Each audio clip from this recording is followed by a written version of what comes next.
Tuesday, February 7th, video log. A diary about to be completed. Diary. We're on day 19 on the super countdown. Day 19. I think Steve is back. Steve, welcome home. Steve treated himself to a luxury vacation in Hawaii. And, boy, you're sticking out there, lady. Hold it, stop.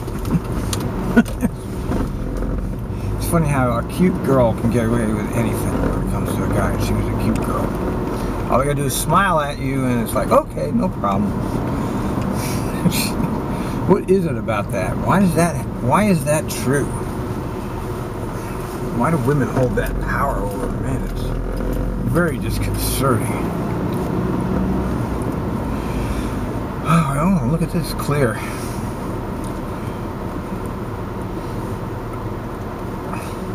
So anyway, oh, there goes bus 18.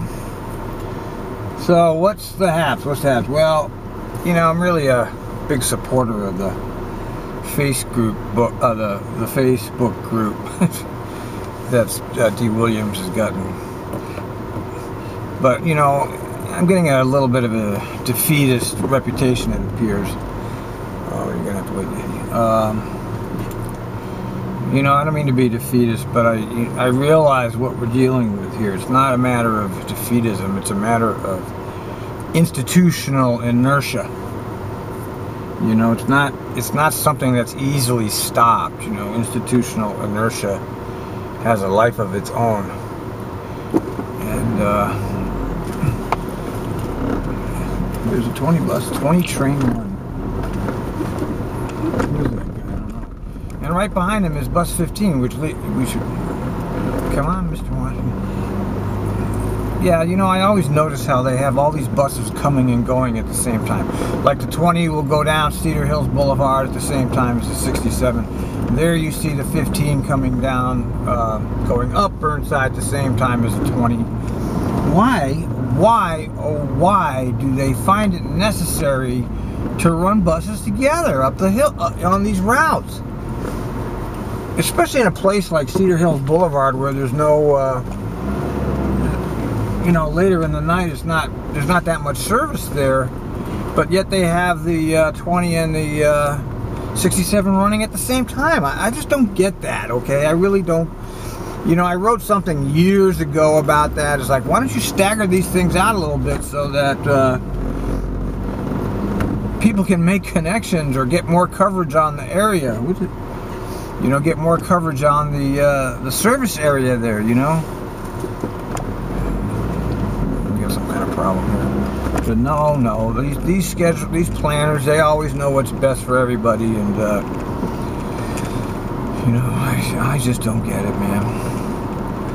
Nevertheless, where was I? Oh yeah, the Facebook group, which is a great thing. It's a very good thing, and there's a lot of members, but there's looks like there's about 8 people that are really like posting on it continuously, that are communicating. One of them is my buddy Tom Horton, who's quite a writer. I didn't realize he was quite that skilled at writing, but some of the stuff he's done for the Rampant Lion, it's been really good, man. He writes well. I like to see him speak. So where's that speech, Tom?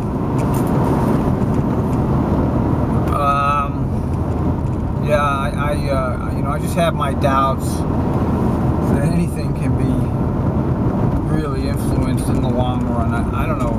The only thing we can really do with the union, I mean, I'm not in favor of that bylaw change, by the way. I'm not in favor of it.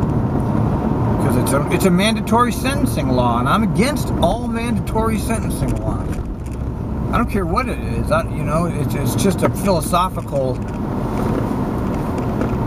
thing for me. I don't support it. It's like you dehumanize things now. You say everybody that does this has to have this penalty. That is not a culture I wish to be supportive of. I don't believe in that.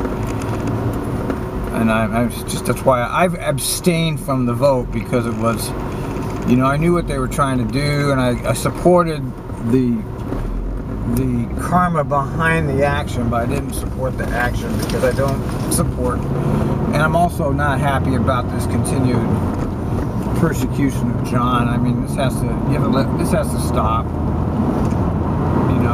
The union officers have to get along. They're fighting with a vet. Members are fighting with John. This is not the time to be doing that. Okay, this doesn't work. We have to stop that. That's something that's got to be stopped. We all know John's got some problems, okay? We're aware of that. But this is not the time. We have Bruce Hansen in the wings here. Okay, he's emerging as the candidate to take out John. And I guess that's what we need right now. It's a secondary candidate. He's offered a good platform. He's got good ideas. He says his door will be open. That's all I really need. See, John doesn't respond to shit. He calls you when he needs something from you. But when you call him, he doesn't call back or respond. I personally resent that. Okay. I've been very supportive of John in many, many ways. When he's at those board meetings, I fully support him. He is our representative at the meetings. He is speaking for us. You should fully support him, 100% support behind him. But as he said, if people aren't going to show up for them, here they are charging you for your health care, and you're not showing up for the demonstration, well, then it's the members that lost it. It's not him, it's the members. You're not fighting back. McFarland is aware of this shit.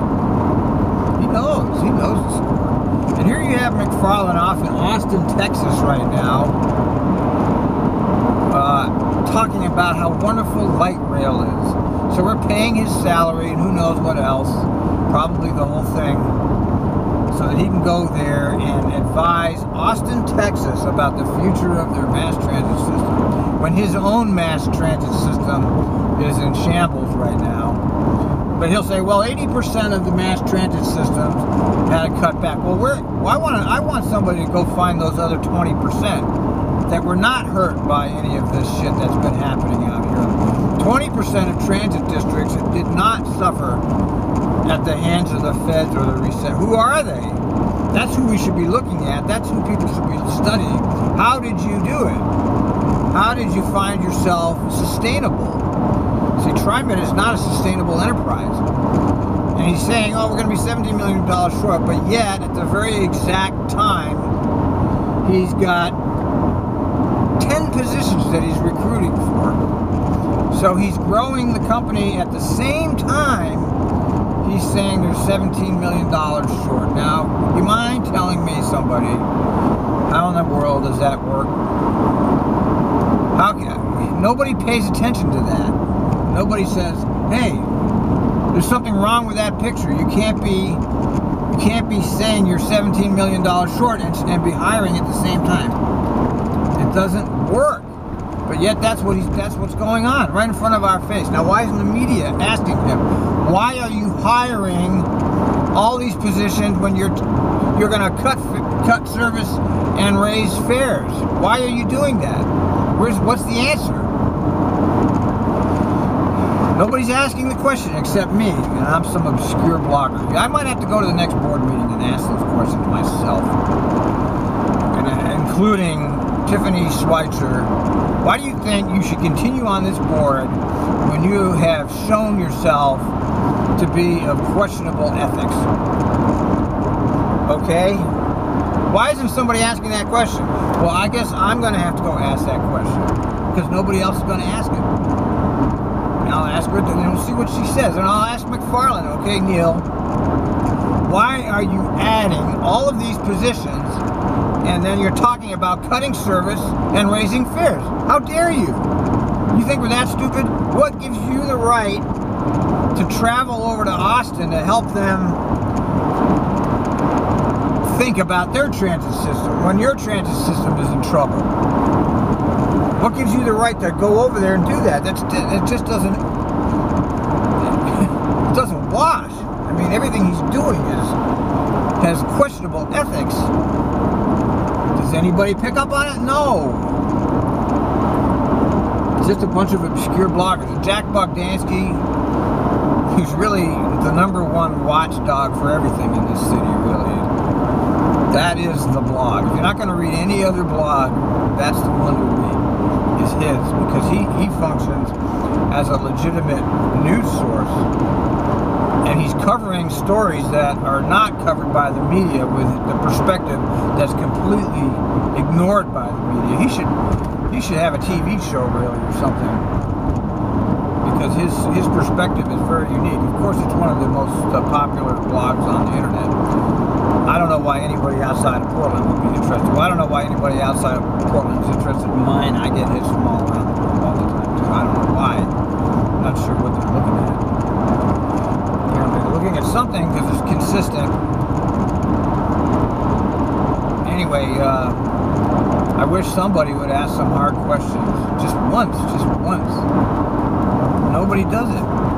Very, very sad. Very disconcerting. So tomorrow is the board briefing, and this is where the announcement's going to come out. This is where the secret budget review committee, the very secret committee that was appointed by Neil, he appointed his own people, will give what they want to do. And it looks like it's the $5 fare, the one-way train. Well, I've always known the transfer system here was faulty. I knew that when I got here because I'd worked in other places. You don't use the same transfer to go back and forth. This was something that was done only in Tri-Bound. Why was it done? Because they wanted boarding rides. Okay, I know that I'm right about this. I know why they had this very lax system.